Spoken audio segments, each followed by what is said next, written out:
Muito bom dia e que Deus abençoe a sua vida. Eu sou o Bispo Cristiano. Nós estamos aqui realizando no nosso canal, sempre às 6 horas da manhã, de segunda a sexta-feira, uma leitura da palavra de Deus, uma oração também nós fazemos ao final da leitura. E eu quero convidar você que ainda não é inscrito no canal, se inscreva, compartilhe essa mensagem com pessoas que você conhece, que precisam e que querem ouvir a palavra de Deus. A nossa leitura, a nossa palavra para o dia de hoje está em Lucas, no capítulo 19. Lembrando que nós estamos fazendo uma leitura de todo o Evangelho de Lucas, versículo a versículo, tá bom? Então, Lucas 19, do versículo 28 ao verso 40, hoje nós vamos falar da entrada triunfal de Jesus em Jerusalém. Lembre-se, nós falávamos na última leitura que o Senhor contava aquela parábola das 10 minas, sobre aquele homem nobre que vai para uma terra distante a fim de tomar posse de um reino, confia a 10 dos seus servos ali, né, o que ele tem, o dinheiro dele, e ele vai voltar.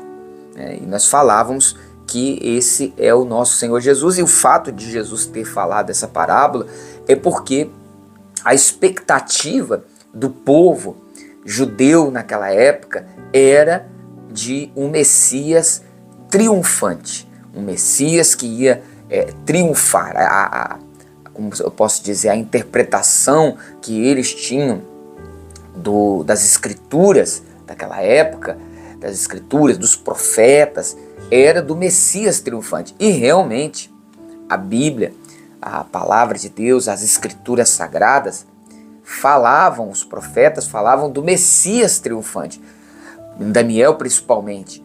Porém, ela também fala, como lá em Isaías 53, do Messias sofredor.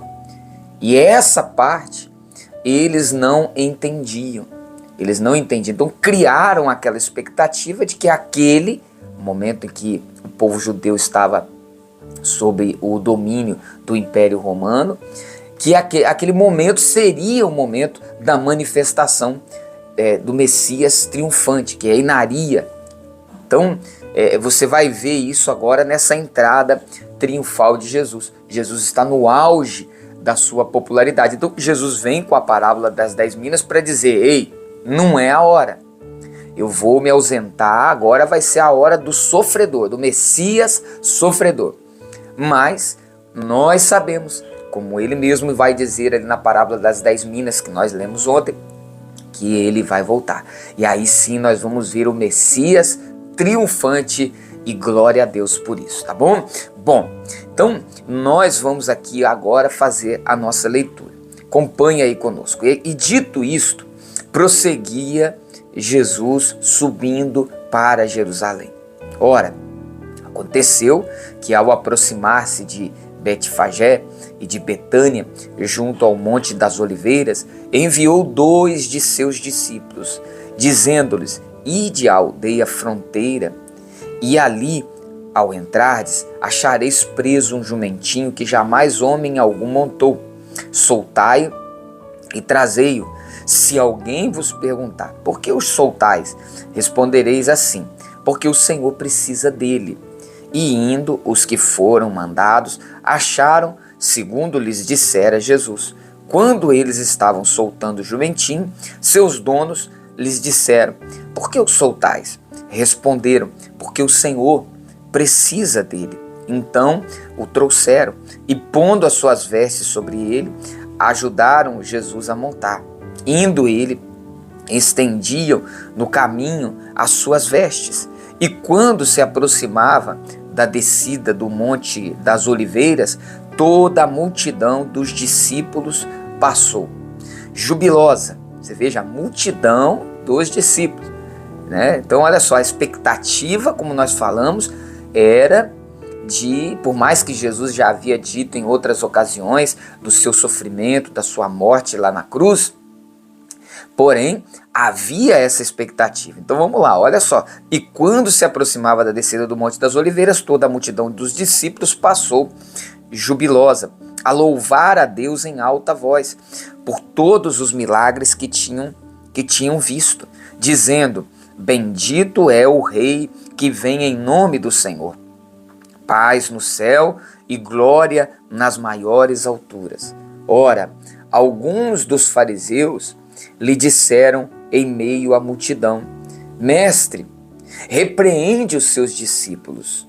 Mas ele lhes respondeu: asseguro-vos que, se eles se calarem, as próprias pedras clamarão.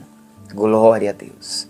Tudo o que aconteceu, Jesus ele veio e ele viveu para cumprir o que estava escrito a respeito dele. Assim como nós devemos viver para cumprir o que está escrito, o que Deus quer da gente, não o que a gente quer, não o que traz benefícios para a gente, mas o que o Senhor quer de nós, tá bom? A nossa vida, ela foi escrita pelo nosso Deus, pelo Senhor, antes mesmo da gente nascer. Eu gosto muito desse versículo aqui de Salmos, né? O livro de Salmos, lá no capítulo 139, no versículo 16. O salmista Davi, ele fala algo muito interessante e que nós precisamos meditar nessa palavra. Ele diz assim: olha, os teus olhos me viram, a substância ainda informe, e no teu livro foram escritos todos os meus dias, cada um deles escrito e determinado, quando nenhum deles havia ainda. Então, essa palavra é muito profunda. O Senhor, aqui o Espírito Santo inspirando o escritor de Salmos, ele diz: olha, quando eu era ainda uma substância informe, lá no ventre da minha mãe, o Senhor já tinha escrito um livro com todos os meus dias, cada um deles escrito e determinado, quando ainda nenhum deles existia. Olha que interessante. Então, quando a gente olha ali, a gente vai para essa entrada triunfal, a gente vê Jesus cumprindo cada detalhe da profecia, daquilo que havia sido dito por inspiração do Espírito Santo através da boca dos profetas. E Jesus viveu para cumprir. O tempo todo ele disse: eu vim para cumprir, isso aconteceu para se cumprir o que estava escrito. E como nós lemos no Salmo 139, assim como Jesus, assim como para o Senhor Jesus, o Senhor escreveu os nossos dias antes mesmo de nós nascermos. Eu quero dizer para você que de repente você é uma pessoa que não foi planejada pelos seus pais. De repente você tenha sido uma pessoa que até foi rejeitada pelos pais, mas não por Deus. O Senhor, antes de você nascer, Ele escreveu todos os seus dias. E talvez você vai dizer assim: puxa, mas por que então existem coisas ruins que acontecem no mundo? Existem coisas ruins que acontecem na minha vida? Deus escreveu estas coisas? Não, querido, Deus escreveu o livro de acordo com aquilo que é a vontade dele para a nossa vida. Mas para que eu possa viver aquilo que ele escreveu, eu primeiro preciso buscá-lo, eu preciso estar na presença dele de verdade, né? Na presença de Deus, para ouvir a voz dele, para andar nos caminhos dele. Eu preciso entregar minha vida para ele. Eu preciso renunciar à minha vontade, renunciar à minha vida para viver a vida que ele tem para mim. Agora, se eu não renuncio à minha vida, eu quero viver a minha vida do meu jeito, independente de Deus, é óbvio que o mais provável é que eu vou entrar por caminhos errados que vão me levar à dor e ao sofrimento. E não só na minha vida, é provável que pessoas que dependem de mim ou que passem pela minha vida, que estejam no mesmo barco que eu, também sofram por consequência dessa decisão que eu tomei. Então, nós precisamos entender isso. Deus escreveu, eu tenho que viver para cumprir. E tudo o que Jesus passou aqui foi para cumprir. Ele sabia que ele ia ter essa entrada triunfal, ele sabia que ele seria rejeitado, ele sabia que ele seria crucificado, mas também sabia que ia ressuscitar ao terceiro dia. Glória a Deus por isso. Eu quero deixar essa mensagem para você e eu quero dizer para você, olha, que se Jesus, os fariseus até tentaram calar, repreender os discípulos ali, porque consideravam que representava um risco, né? Um risco proclamarem Jesus como rei ali, porque os soldados romanos, o imperador, enfim, os reis ali romanos poderiam entender aquela atitude como uma rebelião do povo judeu e naturalmente isso geraria consequências terríveis para eles. Porém, Jesus ele não ouve o que diz ali os fariseus. Ele disse: eu asseguro a vocês que se eles se calarem, as próprias pedras clamarão. Se nós nos calarmos, querido, Deus levanta até pedras para cumprir o que tem que ser feito. Porque aquilo que Deus estabeleceu desde a eternidade vai se cumprir. Vai se cumprir. Agora, nós vamos ser parte disso? Ou será necessário que Deus levante até pedras para fazer aquilo que nós fomos chamados para fazer? Pense nisso, hein?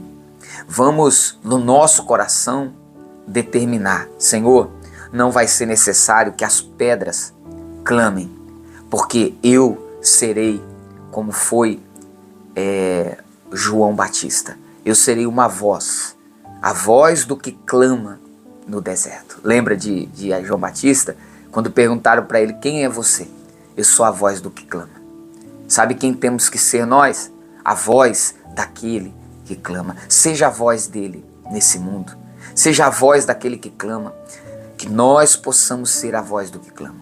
Que não seja necessário que as pedras clamem, mas nós possamos corresponder ao chamado que Deus tem para a nossa vida. Possamos viver para cumprir o que o Senhor estabeleceu. Então, nós estamos chegando aqui no final da nossa leitura de hoje e eu quero orar por você, tá bom? Nós vamos orar agora. Prepare aí o seu copo com água e feche os seus olhos. Pai querido e amado, louvamos, bendizemos o teu santo nome. Sim, o Senhor nos chamou para viver para a glória do teu santo nome. Nós fomos chamados para isso, para viver, para glorificar, para engrandecer o nome santo do Senhor. Aleluia, aleluia. Bendito é o Senhor e digno de louvor, de toda adoração. Pai, não será necessário que as pedras clamem, não, porque eu serei uma voz do Senhor nesse mundo. Eu serei uma voz do Senhor nesse mundo. Eis-me aqui, Senhor. Aleluia. Aqui estou. Eu me coloco nas tuas mãos. Que se cumpra em mim a tua vontade. Eu não quero viver para satisfazer os meus desejos e vontades. Eu quero viver para cumprir a tua vontade. Aleluia. E eu oro, Pai, por aqueles que estão agora, nesse momento que ouviram essa palavra e precisam ouvir a tua voz. Falem com eles. Toque no coração deles. Aquele que se desviou, Pai, e que está voltando agora para os caminhos do Senhor. Vem, toca nele agora, Espírito Santo. Abençoa, Senhor. Abençoa esse copo com água. Abençoa a vida de todos os que estão agora participando dessa oração. Consagra essa água, cura o doente, abra as portas que estão fechadas, os caminhos que estão fechados. Abençoe o nosso dia, Pai. Eu te peço. No nome de Jesus. Amém e amém. Glória a Deus. Beba da água. Que você tenha um ótimo dia. Que Deus abençoe a sua vida e até amanhã.